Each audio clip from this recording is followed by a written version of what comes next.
నమస్తే. BRS party రజతోత్సవ సభ అని చెప్పి 20 ఏళ్ళు పూర్తి చేసుకుంది కాబట్టి రజతోత్సవ సభ చేస్తున్నామని చెప్పి చాలా బహిరంగ కావచ్చు, చాలా పెద్ద ఎత్తున చేస్తాం. దీంతో బీఆర్ఎస్ పార్టీ ఏందో చూపిస్తామని చెప్పి బీఆర్ఎస్ పార్టీ చెప్తాను. సో మాట్లాడిన దీనిపైన మనతో పాటు మాట్లాడడానికి కాంగ్రెస్ పార్టీ సీనియర్ నాయకులు గజ్జల కాంతం గారు ఉన్నారు. అన్న నమస్తే అన్న.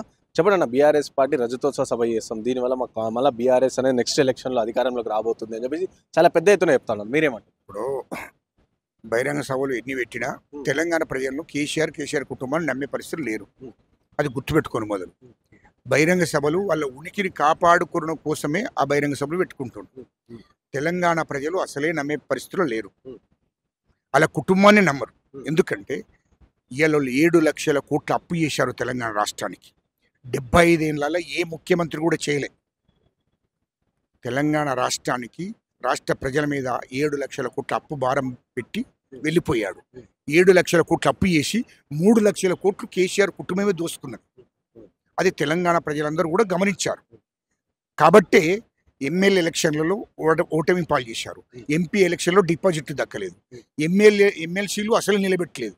అంటే వాళ్ళకు తెలుసు కేసీఆర్ కుటుంబానికి ఇక మమ్మల్ని గెలవనియరు, ఈ తెలంగాణ ప్రజలు ఎస్సీలు ఎస్టీలు బీసీలు మాకు ఓట్లు ఇయ్యరు, మమ్మల్ని గెలవనియరు అనేది క్లారిటీ ఉన్నది వాళ్ళకు. ఈ బహిరంగ సభ పెట్టుకొని ఉనికిని కాపాడుకుందామనే ఆలోచనతోనే బహిరంగ సభ పెట్టుకుంటున్నారు. ఎందుకంటే వాళ్ళ మీద విచారణ జరుగుతుంది. బాబు, వాళ్ళ మీద భూములు ధరణి తీసుకొచ్చాడు. ధరణి ఎందుకు తీసుకొచ్చాడంటే నిజాం వంశస్థుల భూమి, నిజాం వంశస్థుల భూమిని 30,000 ఎకరాల భూమిని ధరణి తీసుకొచ్చి రికార్డులకు ఎక్కించుకోవాలని ధరణి తీసుకొచ్చాడు. ఇది తెలంగాణ ప్రజల మీద ప్రేమతోని కాదు, ధరణి తీసుకొచ్చింది.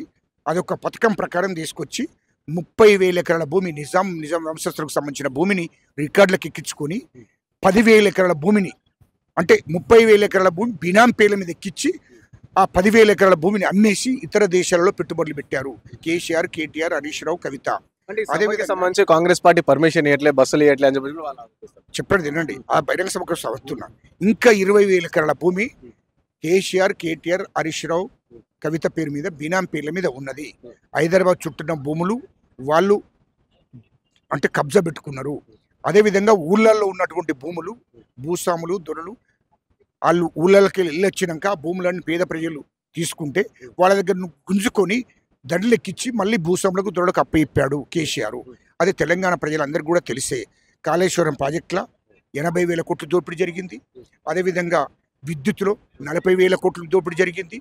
ఇవన్నీ కూడా తెలంగాణ ప్రజలకు తెలుసు. తెలంగాణ ప్రజల సొమ్మును 3 లక్షల కోట్లు దోసుకొని అమెరికాలో, దుబాయ్లో, మన లండన్లో, సింగపూర్లో కేసీఆర్, కేటీఆర్, హరీష్ రావు, కవిత కంపెనీలు పెట్టి 1,000 కోట్లు, లక్షల కోట్లు పెట్టి కంపెనీలు పెట్టుకుని వ్యాపారాలు చేస్తున్నారు. ఇక్కడ కూడా 20,000 ఎకరాల భూమిని వాళ్ళ బినాం పేర్ల మీద పెట్టుకున్నారు. ఇంత దోపిడీ జరిగినాక తెలంగాణ ప్రజలు కూడా అన్ని గమనిస్తున్నారు. కాంగ్రెస్ ప్రభుత్వం ఇచ్చిన హామీలన్నీ ఖచ్చితంగా 5 ఏళ్ళలో నెరవేరుస్తుంది. ప్రభుత్వ ఖజానాను ఖాళీ చేసిపోయింది కేసీఆర్. వాడిని ఇట్లా నమ్ముతారే? ఇలా కేటీఆర్ మేము కాంగ్రెస్ ప్రభుత్వాన్ని కూల్చేస్తాం. కూల్చేయరా భయ్, దమ్ముంటే. నువ్వు ఎంటిక కూడా వీకలేవు కేటీఆర్. నీవు కాంగ్రెస్ ప్రభుత్వాన్ని కూల్చడం కాదు, మా రేవంత్ రెడ్డి గారి ఎంటిక కూడా వీకలేవు. కాంగ్రెస్ ప్రభుత్వాన్ని నీవు కాదు, నీ అబ్బతరం కూడా కాదు, నువ్వేం కూల్చలేవు. అది నీతో కాదు, అది మర్చిపో. నీ మీద కేసీఆర్ మీద, కేటీఆర్ మీద, హరీష్ రావు మీద, కవిత మీద విచారణ జరుగుతుంది. చెంచల్గూడ, చెర్రపల్లి జైలు కాదు, తిహార్ జైలుకు పంపే కార్యక్రమం ఉంది. ఈ రాష్ట్రం నుంచి తరిమేసే రోజులు కూడా దగ్గరకు వస్తున్నాయి. ఖచ్చితంగా ఈడీ, సిబిఐ విచారణ కూడా జరుగుతుంది వాళ్ళ మీద. ఖచ్చితంగా వాళ్ళు చెంచల్గూడ తిహార్ జైలుకు పోతారు, అక్కడి నుండి అటే పోతారు. ఈ తెలంగాణ రాష్ట్రంలో తెలంగాణ ప్రజలు కూడా ఊక్కుండరు. ఖచ్చితంగా వాళ్ళని ఈ రాష్ట్రం నుంచి తరిమేసే రోజులు కూడా దగ్గరికి వచ్చింది. కాంగ్రెస్ పార్టీ వాళ్ళకి బస్సుల కోసం కావచ్చు, లేకపోతే పర్మిషన్ ఇవ్వట్లేదు, బస్సులు కూడా ఎక్కువ ఇవ్వట్లేదు, మేము అడిగిన ఇవ్వట్లేదు, సో ట్రాక్టర్ల మీద వీళ్ళ మీద రండి అని చెప్పేసి కూడా వాళ్ళు చెప్తారు. ఎవరికి కుట్టిండే వాడు? ఏమన్నా బీసీలకు, ఎస్సీలకు, ఎస్టీలకు కుట్టిండావే వానికి? ఆ ట్రాక్టర్ల మీద వీడు ఏమైనా వీకిండావే? ఎస్సీలకు, ఎస్టీలకు ఏమైనా వేసిండే? ఇది ఎస్సీలకు ఏమైనా వేసి దళితుడు ముఖ్యమంత్రి చేస్తారని అంటే వేసిండే? ఇది లేకుంటే ఎస్సీలకు దళితులకు ఎక్కడిచ్చిన చెప్పని కొరకు కొడతారు. ఎవడా మీకు చెప్పిన లాంటి కొడుకు ఆడు హుజరాబాద్ ఎలక్షన్లలో ఎలక్షన్ల కోసం చెప్పుకున్నాడు. హుజరాబాద్ కాన్స్టిట్యూన్సీలో ఎలక్షన్లు గెలవడం కోసం పెట్టుకున్నాడు. ఒక కాన్స్టిట్యూన్సీలో 119 కాన్స్టిట్యూన్సీలో ఒక కాన్స్టిట్యూన్సీలో తెలంగాణ మొత్తం మోసం చేసింది కదా దళితులందరినీ.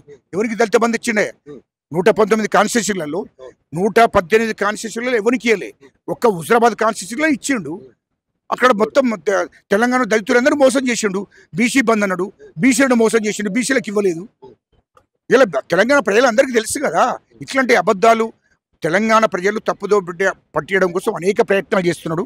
అన్నిటి మీద కూడా తెలంగాణ ప్రజలు చూస్తున్నారు. తెలంగాణ ప్రభుత్వం విచారణ చేస్తుంది. మా ముఖ్యమంత్రి రేవంత్ రెడ్డి గారు ఖచ్చితంగా వీళ్ళ మీద చట్టపరమైన చర్య తీసుకుంటాడు. ఖచ్చితంగా చట్టపరమైన చర్య తీసుకుంటారు. వీళ్ళు టీఆర్ జైలుకు ఒక తప్పదు అని చెప్తున్నాను. ఇంకోటి ఎమ్మెల్సీకి సంబంధించి బీఆర్ఎస్ కూడా నిలబెట్టలేదు, అలాగే కాంగ్రెస్ పార్టీ కూడా నిలబెట్టలేదు. సో మీరు దీనికి బీఆర్ఎస్ నిలబెట్టలేదంటే మాకంటే మేము తక్కువ ఉన్నది. మరి వీడెందుకు నిలబెట్టలేదా?